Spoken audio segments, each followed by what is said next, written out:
बिस्मिल्लाहिर्रहमानिर्रहीम। आज की इस वीडियो लेक्चर में हम डिस्कस करने जा रहे हैं एक्सरसाइज 6.2 पावर सीरीज में डिफरेंशियल इक्वेशन के अंदर। तो आज हम जाएंगे पावर सीरीज में इंटरवल ऑफ कन्वर्जेंस को चेक करेंगे, वही कंसेप्ट अप्लाई करेंगे। तमाम एग्जाम्पल जो हमने किए थे यहाँ पर भी हम वही कंसेप्ट अप्लाई करेंगे और इंटरवल ऑफ कन्वर्जेंस को फाइंड करेंगे।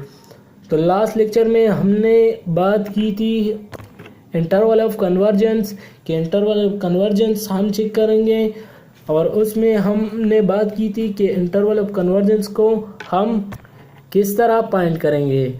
तो यहाँ पर हम जाएंगे और हम बात करेंगे इंटरवल ऑफ कन्वर्जेंस पर। और सबसे पहले आपको एब्सोल्यूट कन्वर्जेंस जो कन्वर्जेंस के टेस्ट है आपको आनी चाहिए।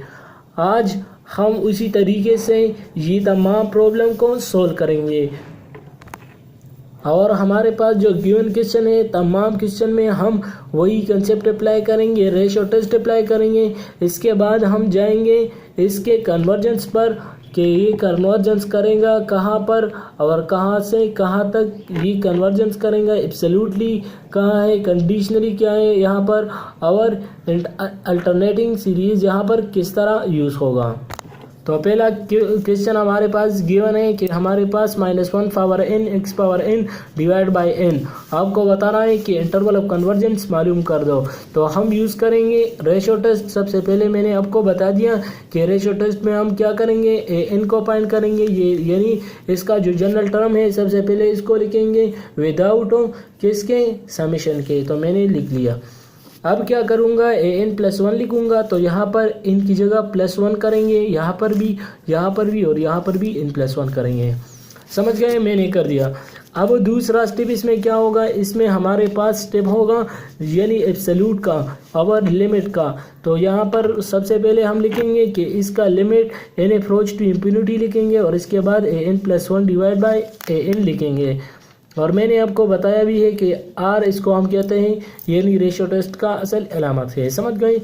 अब यहाँ पर n+1 की वैल्यू क्या है, n+1 की ये वैल्यू है तो इसको ऊपर लगाएंगे। मैंने ऊपर लगा दिया। अब n की वैल्यू क्या है, n की वैल्यू भी मैंने फाइंड की है तो मैंने लिख लिया। समझ गए। और एब्सोल्यूट के अंदर लगाएंगे। एब्सोल्यूट के अंदर मैं क्यों लगाता हूँ कि इनकी हमारे पास जो नंबर होंगे वो कई भी रियल नंबर हो सकता है और वो हमारे पास अगर अनडिफाइन आ जाए तो फिर इसका वैल्यू हम डायरेक्टली नहीं फाइंड कर सकें। तो इसके लिए हम एब्सोल्यूट लिखते हैं और ये रेशियो टेस्ट का असल पाम जनरल पाम होता है। तो मैंने इसके अंदर लिख लिया और ये एब्सोल्यूट भी इसके अंदर होता है। अब हमारे पास यहाँ पर क्या रह गया, xn और xn को मैंने कैंसिल कर दिया। तो ऊपर क्या रह जाएगा, यहाँ पर x रह जाएगा डिवाइड बाय n+1 रह जाएगा। यहाँ पर डिवीजन पाम में हमारे पास क्या रह जाएगा, xn के साथ कैंसिल हो गया तो 1 रह जाएगा डिवाइड बाय n रह जाएगा। अब वो 1/n को अगर मैं ऊपर कर दूँ तो डिवीजन पाम में, और जब डिवीजन पाम में तो अगर ऊपर हो जाएगा तो ये मल्टीप्लाई हो जाएगा तो n डिवाइड बाय n+1 हो जाएगा। समझ गए। यानी ये यहाँ पर डिवीजन पाम में है, जब ऊपर जाएगा तो ये मल्टीप्लिकेशन पाम में इसके साथ हो जाएगा और एक एब्सोल्यूट अपनी जगह पर आ जाएगा। यहाँ पर मैंने एब्सोल्यूट हटा दिया। तो एब्सोल्यूट यहाँ पर मैंने इसलिए हटा दिया ताकि मैं समेशन को डायरेक्टली अप्लाई कर दूँ। समेशन को अप्लाई कर दो तो समेशन जब अप्लाई करेंगे तो यहाँ पर n कॉमन ले ले, ऊपर से भी नीचे से भी n कॉमन ले ले तो 1+1/n रह जाएगा। और जब यहाँ पर n कैंसिल हो जाएगा और समेशन अप्लाई करेंगे तो 1/1+0 हो जाएगा। तो 1+0 किसके बराबर होता है, 1 के बराबर होता है। इसलिए हम यहाँ पर ये कह सकते हैं कि इसका जो रेशो है तो ये हमारे पास इसी पाम में आ जाएगा और इसका आंसर क्या आ गया, x एब्सोल्यूट। लास्ट लेक्चर में मैंने आपको बता दिया कि वहाँ पर हमारे पास 2 आया था।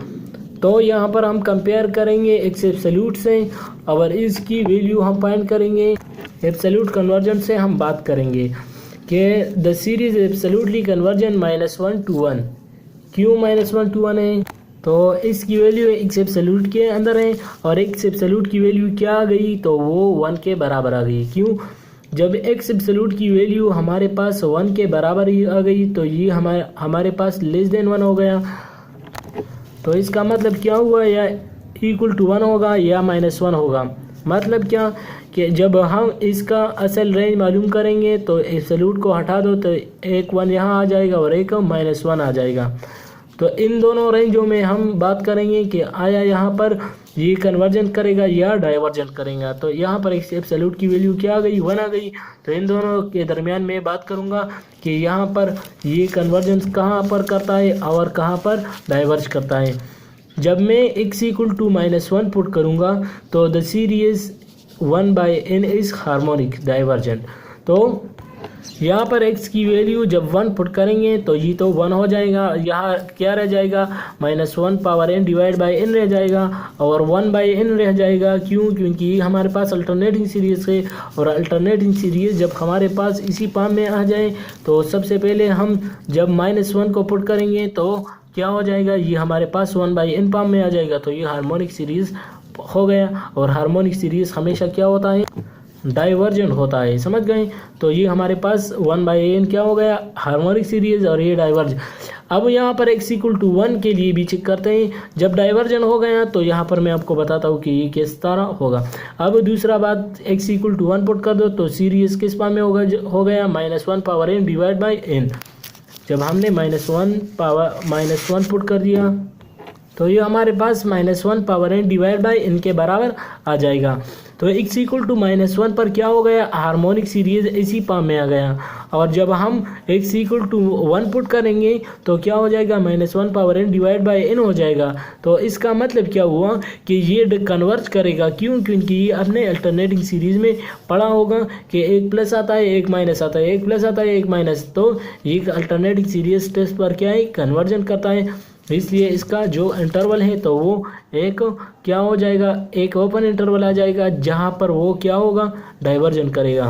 और जहाँ पर ये कन्वर्ज करेगा तो वो हमारे पास क्लोज इंटरवल आ जाएगा। अब इसको आप अच्छी तरह नहीं समझ पाओगे, इस तरह जब दूसरा क्वेश्चन करूँ तो आपको क्लियर हो जाएगा। दूसरे क्वेश्चन की तरफ देखो, हमारे पास x power n divide by n square दिया गया है। तो यहाँ पर भी वही रेशो टेस्ट अप्लाई करेंगे। सबसे पहले हम an मालूम करेंगे, इस तरह an + 1 मालूम करेंगे। तो an हमारे पास किसके बराबर आएगा, an अपनी जगह पर, यहाँ पर n + 1 पुट कर दो तो +1 n + 1 आ जाएगा। यहाँ ऊपर ये अपनी जगह पर आ जाएगा और ये यहाँ पर n पावर स्क्वायर है तो n + 1 होल स्क्वायर हो जाएगा। समझ गए? इनकी जगह सिर्फ मैंने n + 1 पुट कर दिया। तो यहाँ पर मैंने n की जगह n + 1 पुट कर दिया तो ये n + 1 होल स्क्वायर हो जाएगा। यहाँ पर भी अपनी जगह पर आ जाएगा, x power n divide by n square अपनी जगह पर आ जाएगा। अब क्या करेंगे, n + 1 स्क्वायर, ये भी वही क्वेश्चन हो गया पहले वाले क्वेश्चन की तरफ। तो जब x पावर n से कैंसिल हो जाएगा तो ऊपर x रह जाएगा, x एब्सोल्यूट रह जाएगा और यहाँ पर हमारे पास n स्क्वायर ऊपर आ जाएगा तो ये n square divide by n हो जाएगा। अब लिमिट का कैसे पुट कर दे, तो जब यहाँ पर n कॉमन ले ले तो 1/n और ये हमारे पास कैंसिल हो जाएगा तो ये हमारे पास आंसर हो गया। तो यहाँ पर भी x एब्सोल्यूट आ गया। अब यहाँ पर दोबारा वही चेक करेंगे कि -1 और 1 के अंदर चेक करेंगे कि आया ये कन्वर्जन करेगा या डाइवर्जन करेगा। तो सबसे पहले -1 पर चेक करें, the series is converge bye alternating series. अब ये n स्क्वायर आ गया तो ये हमारे पास हमेशा क्या होता है, 1/n स्क्वायर कन्वर्जन करेंगे बाय अल्टरनेटिंग सीरीज। इस तरह x इक्वल टू 1 पर क्या हो गया, the series is converge by power series. क्यों? क्योंकि हमारे पास p ग्रेटर है 1 से। समझ गए? और वहाँ पर जो आपने बात कर दी तो वहाँ पर आपको पावर सीरीज में p इक्वल टू और लेस देन जब आ जाए तो वो क्या होता है, वो डाइवर्ज करता है। इसी हम कह सकते हैं कि वो सीरीज हमारे पास हार्मोनिक सीरीज भी था और वो p हमारे पास इक्वल था, इसलिए वो p सीरीज से वो डाइवर्ज करता है। अब यहाँ पर ये p2 ग्रेटर है तो ये कन्वर्ज भी है, यहाँ पर भी कन्वर्जन है, दोनों पर कन्वर्जन है तो इसका जो इंटरवल है वो दोनों क्या हो गए, क्लोज हो गए। समझ गए? क्यों क्लोज हो गए? क्योंकि दोनों का इंटरवल क्या है, दोनों कन्वर्ज करते हैं, इसलिए ये दोनों पर वैल्यू होगी। समझ गए? इसके बाद कई क्वेश्चन मैं आपको और भी सोल्व करता हूँ, इससे आपको क्लियर हो जाएगा। इस तरह क्वेश्चन नंबर 3 की तरफ देखो तो ये भी वही क्वेश्चन है। सबसे पहले हम क्या करेंगे, रेशो टेस्ट से अप्लाई करेंगे और वहाँ an+1 ऊपर लगाएंगे, यहाँ पर an लगाएंगे। तो an+1 की जहाँ पर k+1 होगा तो यहाँ पर के पाम में भी लिख सकते हैं, एन पाम में, तो दोनों सेम है। यहाँ पर के था क्वेश्चन में, अब मैंने इसलिए n+1 लिख सकता हूँ, तो आप n+1 कर दे तो दोनों ही सेम हो गए, समझ गए। तो यहाँ पर n+1 ऊपर कर दिया, यहाँ पर n लिख लिया, तो सारे n लिख लिए और यहाँ पर n+1 लिख लिए। अब क्या करूँगा, तो यहाँ पर x पावर n से कैंसिल हो गया, 2 पावर n से कैंसिल हो गया, तो ऊपर 2 और n रह गया, यानी n को मैंने ऊपर कर दिया, तो 2n डिवाइड बाय यहाँ पर n+1 रह गया, यानी x पावर n से कैंसिल हो गया और यहाँ पर x रह जाएगा, समझ गए। x एब्सोल्यूट मैंने यहाँ लिख दिया। अब इसका इंटरवल ऑफ कन्वर्जन आप देख लें, ये किस तरह होगा। तो यहाँ पर 2x एब्सोल्यूट, और मैंने आपको बता दिया कि ये लेस देन 1 होगा, समझ गए। तो ये लेस देन 1 हो गया, तो the series absolute conversion for 2x absolute less than 1। या इसको मैं जब 2 को नीचे कर दूँ तो ये यहाँ पर मल्टीप्लिकेशन में, तो यहाँ डिवीजन पार्ट में होगा। तो x एब्सोल्यूट किस पार्ट में आ गया, x एब्सोल्यूट लेस देन 1 और 2 हो जाएगा। अब इसका जब हम पहले x = -1/2 पुट कर दे, तो पहला जब -1/2 पुट करूँगा तो ये हमारे पास -1 power k divide by k है, तो ये हमारे पास कन्वर्ट करेगा बाय अल्टरनेटिंग सीरीज टेस्ट से, समझ गए। इस तरह एट x = 1/2, तो ये 1/k हो जाएगा, यानी ये 1/k था ना। तो ये इन तमाम एलिमेंट्स को आप नहीं चुनना, ये इसको सिर्फ देखना। तो यहाँ पर 1/k देखेंगे तो ये डाइवर्ज करेगा किससे, हार्मोनिक सीरीज से, तो इसलिए हमारे पास ओपन इंटरवल यहाँ हो जाएगा और यहाँ पर क्लोज इंटरवल हो जाएगा। ये इसका सीरीज टेस्ट हो गया। इस तरह क्वेश्चन नंबर 4 की तरफ देखो, तो सबसे पहले हम रेशो टेस्ट अप्लाई करेंगे, फिर इसके बाद हम देखेंगे कि ये कन्वर्जन करेगा कहाँ पर और ये कहाँ पर डाइवर्ज करेगा। तो सबसे पहले मैंने ऊपर n+1 कर दिया, तो सारे n+1 लिख लिए, यहाँ पर k+1 पिक्टोरियल कर दिया, यानी n+1 पिक्टोरियल यहाँ पर नीचे n पाम में लिख लिए। अब यहाँ पर क्या रह जाएगा, जब यहाँ पर n पिक्टोरियल था, इसको और भी ज़्यादा कर दो तो n+1 × n पिक्टोरियल हो जाएगा। तो n+1 से कैंसिल हो जाएगा और एक पिक्टोरियल n रह जाएगा। इस तरह यहाँ पर पाइप n से कैंसिल हो गया, x पावर n से कैंसिल हो गया, तो x एब्सोल्यूट रह गया और पाइप बाय n+1 रह गया, समझ गए। तो यहाँ पर मैंने लिख लिया। अब x एब्सोल्यूट लेस देन अगर मैं 1 कर दूँ तो ये इस तरह नहीं हो सकता, क्यों। अब वहाँ पर समीशन हमारे पास कहाँ से स्टार्ट था, 1 से, यहाँ पर 0 से स्टार्ट है, इसलिए हम = 0 करेंगे और इसलिए हम कह सकते हैं कि ये एब्सोल्यूटली कन्वर्जन है -∞ to ∞। आप चेक कर दें, अल्टरनेटिंग के लिए भी चेक कर दो, तमाम के लिए ये क्या है, एब्सोल्यूटली कन्वर्जन है -∞ to ∞। ये यहाँ पर 0 पर अगर पुट कर दे तो ये हमेशा कन्वर्ट करेगा, क्यों, क्योंकि पावर सीरीज हमेशा 0 पर क्या होता है, कन्वर्जन होता है, और लास्ट लेक्चर में मैंने आपको बताया है। इस तरह क्वेश्चन नंबर 5 की तरफ देखो, तो पहला हमने n+1 ऊपर कर दिया, नीचे an लिख लिया, तो n+1 मैंने तमाम n की जगह क्या कर दिया, n+1 कर दिया, यहाँ नीचे भी, यहाँ पर भी, ऊपर भी, इस तरह n अपनी जगह पर। अब इसको अगर मैं n³ है, यहाँ नीचे n+³ है, तो अगर मैं इसको ऊपर कर दूँ तो n divide by n+1 whole cube मैंने लिख लिया। अब x -3 आ गया।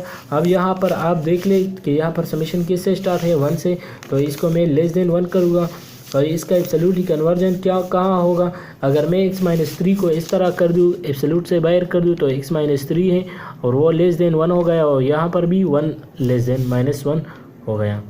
तो क्या करेंगे, -3 को वहाँ पर भी कर दो, यहाँ पर भी कर दो, तो -3 जब यहाँ पर हो जाएगा, यहाँ हो जाएगा, तो दोनों प्लस हो जाएंगे, तो x अपनी जगह पर रह जाएगा, यहाँ पर -1 अपनी जगह पर रह जाएगा और ये +3 हो जाएगा, यहाँ पर भी 1 + 3 हो जाएगा, यहाँ पर 4 आ जाएगा, यहाँ पर हमारे पास x अपनी जगह पर और यहाँ पर 2 आ जाएगा। तो ये 2 और 4 के दरमियान चेक करेंगे कि आया 2 पर ही कन्वर्ट करेगा और 4 पर कन्वर्ट करेगा या नहीं, तो दोनों पर हम चेक करेंगे। सबसे पहले हम देखेंगे कि x = 2 पर ही कन्वर्ट करता है या नहीं, तो यहाँ पर हमारे पास 1/n³ है, तो चेक करते हैं कि आया ये कन्वर्ट करता है या नहीं। तो -1 power n divide by n³, सबसे पहले x = 2 है, तो वो सीरीज हमारे पास इस फॉर्म में हो जाएगा, convert by alternating series test AST। AST मतलब अल्टरनेटिंग सीरीज टेस्ट पर ये क्या है, कन्वर्जन करता है। देख लें आप, हमारे पास यहाँ पर पावर सीरीज़ के 1 ग्रेटर है, तो ये भी हमारे पास क्या है, पावर सीरीज़ पर भी कन्वर्ट करता है। लेकिन सबसे यहाँ पर हम चेक करेंगे, यानी यहाँ पर अगर आप पुट कर दें x=2, तो जब यहाँ पर x=2 पुट करेंगे तो क्या हो जाएगा, 1/n³ आ जाएगा। तो ये कन्वर्ट करता है p सीरीज़ पर, इसलिए हम कह सकते हैं कि ये दोनों इंटरवल पर क्या है, कन्वर्जन करेगा। पहले में हम क्या चेक करेंगे कि ये अल्टरनेटिंग सीरीज़ पर कन्वर्ट करता है या नहीं। दूसरे में हम p सीरीज़ को टेस्ट करेंगे। p सीरीज़ के लिए भी मैंने आपको बताया है कि p हमेशा ग्रेटर होना चाहिए 1 से। अगर p 1 से ग्रेटर हो तो ये कन्वर्ट करेगा, अगर लेस देन या इक्वल हो तो फिर वो डाइवर्ज करेगा। समझ गए। इस तरह क्वेश्चन नंबर 6 की तरफ देखो, हमारे पास क्वेश्चन दिया गया है। सबसे पहले हम n+1 ऊपर लिखेंगे, मैंने लिख लिया, n की जगह सिर्फ n+1 कर दिया, नीचे n लिख लिया। इस तरह हमारे पास यहाँ पर ऊपर ये भी नीचे है, ये भी नीचे है, तो अगर मैं उसको ऊपर कर दूँ तो n/n+1 और दोनों पर अंडर रूट कर दिया। लिमिट n टू इंफिनिटी मैंने लिख लिया। अब क्या करेंगे, तो यहाँ पर हमारे पास x+7 रह जाएगा और वो एब्सोल्यूट में सिर्फ रह जाएगा, क्योंकि n वाले कैंसिल हो जाएंगे, सिर्फ 1 रह जाएगा। अब यहाँ पर समेशन को देख लो, तो वो 1 से स्टार्ट है, 1 से कंपेयर करेंगे तो यहाँ पर हमारे पास लेस देन 1 हो जाएगा। अब x+7 को हम ऐसे लिख सकते हैं ना, x+7 इंटू लेस देन 1 और लेस देन -1, यानी इसका एब्सोल्यूट मैंने हटा दिया। +7 को वहाँ भी कर दो और यहाँ पर भी कर दो, तो यहाँ पर -1 -7 हो जाएगा, यहाँ पर भी x इंटू 1 -7 हो जाएगा, तो यहाँ पर -8 हो जाएगा और यहाँ पर हमारे पास ये x -6 हो जाएगा। तो इन के दरमियान हम चेक करेंगे, यानी -6 हो जाएगा। समझ गए। इन दोनों के दरमियान मैं चेक करूँगा, तो x = -6 और -8 के अंदर हम चेक करेंगे कि या ये -8 पर कन्वर्ज करता है या नहीं, और -6 पर कन्वर्ज करता है या नहीं।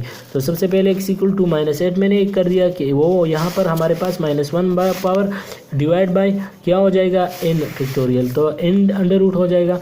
तो ये कन्वर्ज करता है अल्टरनेटिंग सीरीज टेस्ट पर, क्यों, क्योंकि ये हमारे पास ये 1 पुट करेंगे तो ये हमारे पास क्या हो जाएगा, ये कन्वर्ज करता है, इसलिए ये। और दूसरा हमारे पास अगर x = -6 पुट करेंगे तो x = -6 जब पुट करेंगे तो ये दूसरा साइड लेंगे तो ये हमारे पास क्या हो जाएगा, p सीरीज पर क्या है, डाइवर्ज के है। क्यों, क्योंकि हमारे पास p क्या है, लेस देन 1 है। समझ गए। 1/2 किस यहाँ पर p किसके बराबर है, p हमारे पास यहाँ पर 1/2 के बराबर है। क्यों, इनके अंडर रूट हमारे पास किसके बराबर होता है, और यहाँ pn है। समझ गए। ये बात याद रखना, इस पर भी बहुत सारे स्टूडेंट कंफ्यूज रहते हैं। तो ये कन्वर्ट करेगा कहाँ पर, ये सिर्फ -8 पर कन्वर्ट करेगा और 6 के अंदर ये कन्वर्ट करेगा। समझ गए। और ये ओपन इंटरवल मैंने लिख दिया है। इस तरह क्वेश्चन नंबर 7 की तरफ देखो, तो ये भी वही क्वेश्चन है। सबसे पहले ऊपर हम n+1 लिखेंगे, यहाँ n लिखेंगे, यहाँ पर इसका जो कन्वर्जन है ये दोनों कैंसिल हो जाएगा, यहाँ पर भी दोनों कैंसिल हो जाएगा, तो ऊपर 10 + n डिवाइड बाय t⁻n, और वो यहाँ पर एक कैंसिल हो जाएगा, तो यहाँ पर 1/10 रह जाएगा। x -5 आ गया। अब यहाँ पर हम कंपेयर करेंगे यहाँ पर इसके इंटरवल से, तो यहाँ पर हम 10⁻n x -5 और लेस देन क्या करेंगे, वो एब्सोल्यूट, और यहाँ पर हमारे पास 1/10 भी है, तो 1/10 भी कर दो। अब x -10 अगर मैं 10 को वहाँ कर दूँ तो क्या हो जाएगा, यहाँ पर डिवीजन फॉर्म में है तो वहाँ जाएगा मल्टीप्लिकेशन फॉर्म में। इस तरह x -5 और लेस देन 10 है, तो इसको मैं ऐसे लिख सकता हूँ ना, x -5 है, अगर मैं लेस देन और इक्वल टू दोनों में कर दो तो वही तरीका करेंगे, यानी 10 यहाँ पर भी करेंगे, यहाँ पर -10 से करेंगे, तो यहाँ पर जब -10 + 5 करेंगे तो यहाँ पर -5 आ जाएगा और यहाँ पर 15 आ जाएगा। समझ गए। मैंने इस तरह कर दिया है। और इनट टर्म टेस्ट पर ही कन्वर्जन करेगा, डाइवर्जन करेगा। क्यों, क्योंकि यहाँ पर इनट टर्म टेस्ट यूज़ होगा, यहाँ पर अल्टरनेटिंग सीरीज टेस्ट यूज़ नहीं है। क्यों, क्योंकि यहाँ पर हमारे पास सारे टर्म उसी फॉर्म में नहीं है जो गिवन हमारे पास कई क्वेश्चन में दिया था। तो यहाँ पर अल्टरनेटिंग सीरीज टेस्ट पर क्या है, इनट टर्म टेस्ट पर क्या है, कन्वर्जन करेगा। अब डाइवर्जन करेगा इनट टर्म टेस्ट दूसरे पर, अगर हम 15 पर पुट कर दें तो x = 15 पर भी डाइवर्जन है और x -15 पर -5 पर भी डाइवर्जन है, इसलिए हम कह सकते हैं कि ये डाइवर्स है, कन्वर्स है इसके अंदर से। इस तरह हमारे पास क्वेश्चन नंबर 8 की तरफ देखें, तो यहाँ पर भी वही तरीका अप्लाई करेंगे। सबसे पहले हम वो टर्म टेस्ट अप्लाई करेंगे जो हमने पढ़ लिया है, रेशो टेस्ट। तो रेशो टेस्ट सबसे पहले n+1 ऊपर कर दिया, यहाँ पर कर दिया नीचे। तो यहाँ पर हमारे पास ये टर्म के साथ कैंसिल हो जाएगा, यानी एक्स एन वाले के साथ कैंसिल हो जाएगा। यहाँ पर n+1 पे है तो n+1 ऊपर रह जाएगा और यहाँ पर n अपनी जगह पर आ जाएगा। और यहाँ पर x-2 है तो यहाँ पर +3 है तो ये ऊपर हो जाएगा और यहाँ ये नीचे आ जाएगा। x-4 एब्सोल्यूट अपनी जगह पर, क्योंकि यहाँ पर हमारे पास इन वाले कैंसिल हो गया और x-4 अपनी जगह पर आ जाएगा। अब देख ले हमारे पास सीरीज कहाँ से स्टार्ट है, तो 1 से स्टार्ट है। तो यहाँ 1 से कंपेयर करेंगे, x-4 <1 करेंगे, समझ गए। तो यहाँ पर भी कर दे तो x-4 के जो टर्म्स के वो 3 और पाएंगे। कैसे आएंगे तो आप चेक कर दे, x-4 1 था तो यहाँ पर -4 को -4 जब वहाँ जाएगा तो +4 यहाँ पर भी आ जाएगा और यहाँ -1 है तो ये यहाँ पर 4 हो जाएगा। तो 4 - 3 1 कर दो तो ये 3 हो जाएगा और यहाँ पर 5 हो जाएगा। तो ये 3 5 इसका सबसे पहले हम x=3 पुट करेंगे। तो यहाँ पर हम चेक करेंगे कि अल्टरनेटिंग सीरीज टेस्ट पर है ये नहीं है। तो यहाँ पर सबसे पहले अल्टरनेटिंग सीरीज टेस्ट पुट कर दो। तो अल्टरनेटिंग सीरीज टेस्ट पर क्या है, कन्वर्जन करता है इस तरह। यहाँ पर भी x=5 पर भी तो ये यहाँ पर लिमिट कंपैरिजन टेस्ट अप्लाई करेंगे। Limit comparison test last lecture में मैंने आपको बताया भी है कि लिमिट कंपैरिजन टेस्ट यहाँ पर अप्लाई करेंगे जहाँ पर हमारे पास कई किस्म के पावर आ जाए। तो यहाँ पर 2 किस्म के पावर आए गए, इसलिए हम लिमिट कंपैरिजन टेस्ट से भी यहाँ पर कह सकते हैं कि ये क्या है, ये डाइवर्ज करता है, क्योंकि यहाँ पर इसका लिमिट मालूम नहीं है, समझ गए। तो ये उसी इंटरवल में क्या है, कन्वर्ज करता है। इस तरह हमारे पास क्वेश्चन नंबर 9 की तरफ देखो। तो यहाँ पर हमारे पास क्या दिया गया है, n+1 कर दिया, n लिख दिया दोनों को। यहाँ पर मैंने n फैक्टोरियल को और भी कर दिया तो n+1 सिर्फ रह जाएगा और यहाँ पर 2n से कैंसिल हो जाएगा, इस power n x power n से, तो x सिर्फ रह जाएगा, इस एब्सोल्यूट रह जाएगा। x की बात करते हैं कि the series converge eight x=0। क्यों, इनकी समीशन कहाँ से स्टार्ट है, 0 से। तो x=0 पर क्या है, कन्वर्जन करता है। इसके अलावा ये कन्वर्जन नहीं है, समझ गए। ये डाइवर्जन है जहाँ पर जी चेक करें। इस तरह हमारे पास लास्ट क्वेश्चन दिया गया है, यहाँ पर भी वही तरीका अप्लाई करेंगे। n+1 ऊपर कर दो, n यहाँ लिख दो। तो यहाँ पर n+1 जहाँ से है तो यहाँ पर x⁻n से कैंसिल हो जाएगा। यहाँ पर हम सबसे पहले इसकी वैल्यू पुट करेंगे और यहाँ पर बाकी जो टर्म रह गए तो मैंने यहाँ पर लिख लिए हैं। अब x एब्सोल्यूट अपनी जगह पर आ जाएगा। अब चेक करेंगे कि ये x एब्सोल्यूट हो <0। यहाँ पर 0 के साथ कंपेयर करेंगे क्या ये कन्वर्ज है या डाइवर्ज है। तो यहाँ पर जो टर्म रह गए मैंने यहाँ पर लिख लिए। अब यहाँ पर हमारे पास जो टर्म रह जाते हैं वो x एब्सोल्यूट पर रह जाएंगे और यहाँ पर e² जो आ गया ये हमारे पास इसकी वैल्यू आती है, समझ गए। ये मैंने लिख लिया। अब the series converge at every time, अगर आप देख ले तो ये हमारे पास x एब्सोल्यूट क्या है, वो हर एक टाइम पर क्या है, कन्वर्ज करता है। यहाँ पर जो वैल्यू भी आप इस x के लिए लिख ले तो वो कन्वर्ज करेगा, समझ गए। तो आज हमने ये तमाम क्वेश्चन कर दी। और अगर आपको ये वीडियो पसंद आ गई तो प्लीज़ लाइक करें, शेयर करें अपने दोस्तों के साथ। Thanks for watching.